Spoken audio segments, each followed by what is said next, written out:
నమస్తే, welcome to మన Telugu TV 6/24 headlines. Maharashtra, జార్ఖండ్లలో ముగిసిన ఓట్ల లెక్కింపు. మహారాష్ట్రలో ఎన్డీఏ కూటమి, జార్ఖండ్లో జేఎంఎం కూటమి విజయం. రికార్డులు బద్దలు కొట్టిన ప్రియాంక. ఇందిరమ్మ మనవరాలికి వైనాడు ప్రజల పట్టాభిషేకం. మహారాష్ట్రలో కూడా సేనాని హవా. బీజేపీకి కలిసొచ్చిన పవన్ ప్రచారం. మూడో ప్రపంచ యుద్ధం మొదలైనట్లే. ఉక్రెయిన్ మాజీ సైనికాధికారి వాలేర్ జల్లుల్ని హెచ్చరిక. కూటమి నాయకులపై అనుచిత వ్యాఖ్యలు చేసిన వైసీపీ సోషల్ మీడియా కార్యకర్త. ఒంగోలు రూరల్ పోలీసుల అదుపులో ప్రవీణ్ కుమార్ రెడ్డి. ట్రంప్ విజయంతో భారీగా పెరిగిన ఎలన్ మస్క్ ఆస్తులు. ప్రపంచ కుబేరుడిగా సరికొత్త చరిత్ర. మహారాష్ట్రలో మహాయుతి ఘన విజయం. ఇది ప్రజా తీర్పు కాదని అనుమానం వ్యక్తం చేసిన సంజయ్ రౌత్.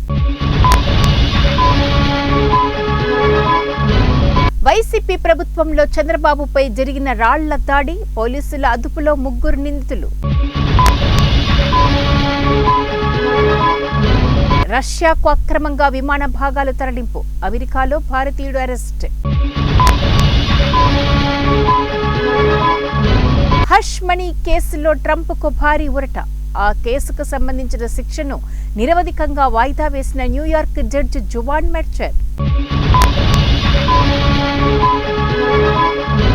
వచ్చే 3 ఏళ్లలో అమరావతి రూపురేఖలు మారుస్తా ఏపీ సీఎం చంద్రబాబు.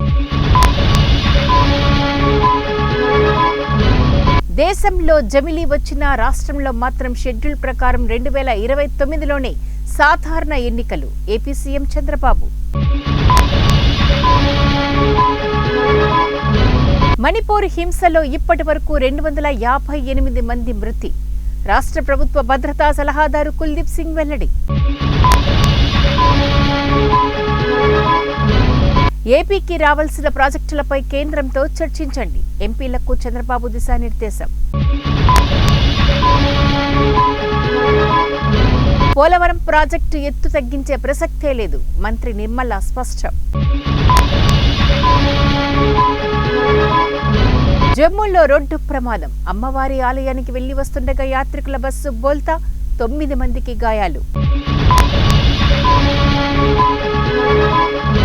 బెంగళూరులో అరుదైన శస్త్రచికిత్స. 14 నెలల పసికందుకు విజయవంతంగా గుండె మార్పిడి చేసిన నారాయణ ఆసుపత్రి వైద్యులు.